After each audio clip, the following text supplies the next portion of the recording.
Hello everyone, welcome to our channel guys. यहाँ पे staff selection commission का junior engineer का रिक्रूटमेंट नोटिफिकेशन जारी कर दिया गया है गाइज, जिसका हम लोग वेट कर रहे थे। यानी कि 2022 में हम लोग जिसका वेट किए, 2021 में एसएससी जेई का जो नोटिफिकेशन आने वाला था, जिसका एग्जाम मार्च 22 में होने वाला था, वो नहीं आया। तो 22-23 की कंबाइंड वैकेंसी का नोटिफिकेशन जारी कर दिया गया है आयोग के द्वारा। आज हम उसी के बारे में बात करेंगे, लेकिन उससे पहले मैं आपको बताना चाहूँगा कि अगर आपने अभी तक चैनल को सब्सक्राइब नहीं किया है तो फटाफट चैनल को सब्सक्राइब करें, वीडियो को लाइक शेयर जरूर करें। गाइज यहाँ पे सबसे इंपॉर्टेंट हमारे लिए क्या हो जाता है कि टोटल नंबर ऑफ पोस्ट कितने आएंगे अलग अलग ब्रांचेज के, लाइक सिविल इंजीनियरिंग हो गया, इलेक्ट्रिकल इंजीनियरिंग हो गया। मैकेनिकल के लिए तो सबसे ज़्यादा यहाँ पर प्रॉब्लम क्रिएट होती है कि मैकेनिकल इंजीनियर किस तरीके से और किस जगह पे अपनी एम्प्लॉयमेंट को सर्च करें, ठीक है, अपना एम्प्लॉयमेंट कहाँ पे दे, अपनी जॉब कहाँ पे ढूंढे, ये सारी प्रॉब्लम आती है। तो आज हम थोड़ा सा एक पोस्ट के बारे में भी बात करेंगे और इन्हीं सभी चीज़ों के बारे में आपसे बात की जाएगी। लेकिन उससे पहले मैं आपको बताना चाहूँगा कि अगर आपने अभी तक चैनल को सब्सक्राइब नहीं किया है तो फटाफट चैनल को सब्सक्राइब करें, वीडियो को लाइक शेयर जरूर करें। ओके गाइज, तो यहाँ पे हम ऑफिशियल नोटिफिकेशन में देख सकते हैं कि junior engineer civil mechanical electrical quantity surveying contracts के लिए यहां पर नोटिफिकेशन जारी किया गया है। सबसे पहले एप्लीकेशन पोर्टल ओपन हो चुका है 12 तारीख को और लास्ट डेट रखा गया है यहां पे 2 सितंबर। 2 सितंबर को इसका लास्ट डेट रखा गया है। Last date time online application का 2 सितंबर है। पेमेंट की अगर हम बात करें तो भी 2 सितंबर है। ऑनलाइन फी पेमेंट की बात करें तो 3 सितंबर रखा गया है। लास्ट डेट अगर चालान की बात करें तो 3 सितंबर। एप्लीकेशन में करेक्शन कुछ है तो उसके लिए विंडो ओपन होगा 4 सितंबर को और एग्जाम जो है कंप्यूटर बेस्ड टेस्ट वो होगा आपका नवंबर 2022 में। पेपर 2 का एग्जाम के लिए नवंबर 2022 में इस एग्जाम के बाद आपको नोटिफाई किया जाएगा, लिखा हुआ है to be notified letter. Okay, चलिए ये बात हो गई इंपॉर्टेंट डेट्स के बारे में। अब हम आते हैं कौन कौन से ऑर्गेनाइजेशन इसमें पार्टिसिपेटिंग है। सबसे पहले है बीआरओ, नेक्स्ट है सीपीडब्ल्यूडी, उसके बाद अगर आप देखेंगे तो सीडब्ल्यूपीआर यानी कि central water and power research. Next आता है आपका सेंट्रल वेस्ट कमीशन का directorate of quality assurance naval में। उसके बाद फिर एफबीपी का आता है फरक्का बराज प्रोजेक्ट का, military engineering service national train यानी एनटीआरओ का। नेक्स्ट आता है ministry of port shipping and waterways Lakshadweep के एरिया का। तो यहां पर देखेंगे तो आपको ऑलरेडी काफी ज्यादा आपको civil electrical mechanical quantity surveying यहां पर आपको दिख रहा होगा। नेक्स्ट वैकेंसीज के बारे में बात करें तो ध्यान रखिएगा, वैकेंसीज जो है आपका कोर्सेस में कितने हैं क्या है यहां पर आप देख सकते हैं। सबसे पहले ऑफिशियल वेबसाइट पे विजिट करेंगे, कैंडिडेट्स कॉर्नर में जाएंगे, टेंटेटिव वैकेंसी में जाएंगे। तो अब हम आपको लेकर के चलते हैं यहां पर कैंडिडेट्स कॉर्नर में और टेंटेटिव वैकेंसीज की तरफ। हम देखते हैं कि क्या वहां पर हमारा कुछ है कि नहीं है, ठीक है। हम यहां पर सबसे पहले देखेंगे एसएससी के स्टाफ सिलेक्शन कमीशन के इस नोटिफिकेशन में, ठीक है। तो अगर आप यहां पे कैंडिडेट्स कॉर्नर में जाइएगा, कैंडिडेट्स कॉर्नर में तो टेंटेटिव वैकेंसीज के बारे में हम यहां पर देख सकते हैं कि यहां पे टेंटेटिव वैकेंसीज क्या है। सबसे पहले टेंटेटिव वैकेंसीज के बारे में बात करें तो टेंटेटिव वैकेंसी में अगर आप देखिएगा तो जेई की हम बात करते हैं।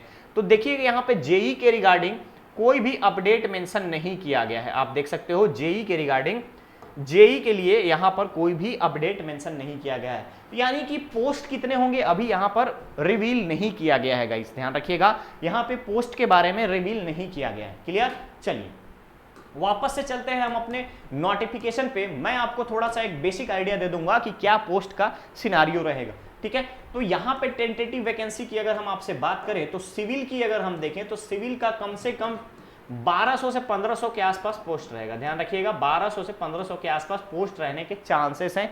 ये मेरा एक अनुमान है ऐसा, क्योंकि पिछली बार भी यहां पर सीटें जो थी आपको सिविल की हमेशा ज्यादा रही हैं। तो इस बार 2 टर्म की आ रही है यानी 22-23 की आ रही है, तो 1200 से 1500 के बीच में यहाँ पे सीटें होनी चाहिए। मैकेनिकल में देखेंगे तो मैकेनिकल का कम से कम, काफी टाइम से मैकेनिकल की कोई पोस्ट नहीं आ रही है, तो मैकेनिकल की पोस्ट भी कम से कम 1000 के आसपास होनी चाहिए। इलेक्ट्रिकल का आपका 600-700 का पोस्ट रहना चाहिए। 2 टर्म्स को अगर हम मिला लें तो 300-350 पोस्ट तो अगर एक बार का कंसिडर करें, और वैसे भी गवर्नमेंट की पोस्ट बहुत कम आ रही है। तो यहाँ पे इस साल की जो वैकेंसी है एसएससी जेई में ओवरऑल वैकेंसी 5000 के आसपास रहनी चाहिए, ठीक है। 3000 to 5000 के बीच में यहाँ पे वैकेंसीज रहनी चाहिए, मिनिमम रहनी चाहिए, इतना ये मेरा एक अनुमान है। चलिए नेक्स्ट आता है यहाँ पे रिजर्वेशन के बारे में बात किया गया है कि किसे रिजर्वेशन दिया जाएगा। ये अपने काम की चीजें उतनी ज्यादा नहीं है। यहाँ पे आप बेंचमार्क डिसेबिलिटी के बारे में बताया गया है, पर्सन्स के बारे में बताया गया है कि डिसेबिलिटी क्या होगा। अब आती है बात इलिजिबिलिटी क्राइटेरिया की। इलिजिबिलिटी क्राइटेरिया में अगर आप देखेंगे तो एज क्राइटेरिया सबसे इंपॉर्टेंट आता है। एज क्राइटेरिया में देखिए सबसे बॉर्डर रोड ऑर्गेनाइजेशन में अगर आप देखेंगे तो सिविल, इलेक्ट्रिकल, मैकेनिकल सभी में 30 साल तक का एज रखा गया है। सीपीडब्ल्यूडी के लिए 32 ईयर्स रखा गया है। सीडब्ल्यूपीआर के लिए, central water and power research के लिए 30 ईयर्स रखा गया है। अगेन जब वाटर कमीशन की बात करूं तो 32 ईयर्स रखा गया है। क्वांटिटी सर्वेइंग में 30 ईयर्स रखा गया है। फरक्का बराज के लिए 30 साल रखा गया है। मिलिट्री इंजीनियरिंग सर्विस में 30 ईयर्स रखा गया है। एनटीआरओ में भी 30 ईयर्स रखा गया है और मिनिस्ट्री ऑफ पोर्ट में भी 30 ईयर्स रखा गया है। तो यहां पे जब आप देखेंगे तो आपको दो तरीके का पोस्ट का यहां एज लिमिट दिख रहा है, यानी 30 एंड 32। ये किसके लिए है? ये है आपका ईडब्ल्यूएस एंड जनरल के लिए, ईडब्ल्यूएस एंड जनरल के लिए। इसके अलावा जितने भी ओबीसी कैंडिडेट होंगे, एससी एसटी कैंडिडेट होंगे, एसटी कैंडिडेट होंगे, पीबीडब्ल्यूडी के कैंडिडेट होंगे, इन सभी को कुछ ना कुछ रिलैक्सेशन प्रोवाइड किया जाएगा गवर्नमेंट के नॉर्म्स के अकॉर्डिंग। क्लियर है? चलिए, कितना आपको रिलैक्सेशन मिलेगा तो यहां पे आपका टेबल मेंशन कर दिया गया है। 13 ईयर्स, 15 ईयर्स एससी एसटी में अगर कोई पीडब्ल्यूडी है तो उनको प्रोवाइड किया जाएगा। चलिए, नेक्स्ट आता है यहां पर एक्सप्लेनेशन, एक सर्विसमैन का क्या होगा, किसी सर्विसमैन के पर्सन्स का क्या एक्सप्लेनेशन होगा, इन सभी चीजों के बारे में। सर्टिफिकेशन का फॉर्मेट कैसा रहेगा यहां पे आपको एनेक्स्चर में बता दिया गया है। अब हम एजुकेशनल क्वालिफिकेशन की बात करें तो junior engineer border road organisation में ध्यान रखिएगा बीई बीटेक सिविल इंजीनियरिंग या डिप्लोमा क्लियर रहेगा। इसके अलावा अगर डिप्लोमा वाले हैं तो डिप्लोमा वाले को कम से कम 2 इयर्स का वर्किंग एक्सपीरियंस मांग दिया है, जो कि सबसे खतरनाक है। ध्यान रखिएगा, अभी तक फ्रेशर डिप्लोमा यहां पे एलिजिबल था। यहां पर देखेंगे फ्रेशर डिप्लोमा, अब यहां पे मांग दिया गया है पहला 3 इयर्स डिप्लोमा, डिप्लोमा के साथ साथ 2 इयर्स का working experience. Junior engineer mechanical में देखेंगे तो डिग्री तो है ही, यानी बीई बीटेक तो एलिजिबल है। इसके अलावा अगर कोई डिप्लोमा वाले भरना चाहे तो अगेन 2 इयर्स का यहाँ पे एक्सपीरियंस सर्टिफिकेट होना चाहिए आपके पास। जूनियर इंजीनियर सिविल में देखेंगे यहाँ पे सीपीडब्ल्यूडी के लिए तो डिप्लोमा मांगा गया है, फ्रेश ग्रेजुएट, फ्रेश डिप्लोमा, यानी कि फ्रेशर्स एलिजिबल दिया गया है यहाँ पर। जूनियर इंजीनियर सीपीडब्ल्यूडी इलेक्ट्रिकल के लिए भी डिप्लोमा, सिविल में अगर हम वाटर पावर में बात करें तो अगेन डिप्लोमा। तो देखेंगे यहां पर तो बॉर्डर रोड ऑर्गेनाइजेशन में यहां पर इस बार एक्सपीरियंस्ड मांग दिया गया है किससे? डिप्लोमा के द्वारा। ठीक है, चलिए, जूनियर इंजीनियर मैकेनिकल में या फिर डायरेक्टरेट ऑफ क्वांटिटी एश्योरेंस में देखिएगा यहां पर तो आपको मैकेनिकल इंजीनियरिंग का रिक्वायरमेंट है, बीई बीटेक होना चाहिए या बीएससी इंजीनियरिंग होना चाहिए। साथ ही साथ अगर डिप्लोमा कैंडिडेट है तो डिप्लोमा का 2 इयर्स का एक्सपीरियंस होना चाहिए। यहाँ पे एक्सपीरियंस, एलिजिबिलिटी, तो बेसिक जब क्राइटेरिया देखेंगे तो कुछ पोस्ट ऐसे हैं जहां पे बीई ग्रेजुएट जो है, बीई बीटेक या फिर बीएससी इंजीनियरिंग वाले, वो तो फ्रेशर एलिजिबल हैं सभी जगह पे। लेकिन जैसे डिप्लोमा की अगर हम बात करें, पॉलिटेक्निक की बात करें तो डिप्लोमा कहीं कहीं पे फ्रेशर एलिजिबल है, फ्रेशर एलिजिबल है और कहीं पे नहीं है। क्लियर रहेगा? तो फ्रेशर कहीं पे एलिजिबल है, कहीं पर एलिजिबल नहीं है। तो ये आपके क्वालिफिकेशंस के बारे में बताया गया है टोटल कि आप कौन कौन से पोस्ट में किस किस टाइप के क्वालिफिकेशंस होने चाहिए।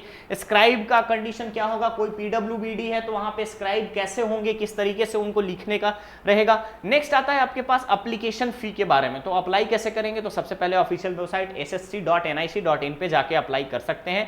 इसके अलावा आपको फोटो के बारे में बताया गया है कि फॉर्मेट कैसा होना चाहिए, सिग्नेचर का फॉर्मेट कैसा होना चाहिए, बिना एस्पेक्ट्स का होना चाहिए, साथ ही साथ बिना कैप का होना चाहिए। क्लियर रहेगा?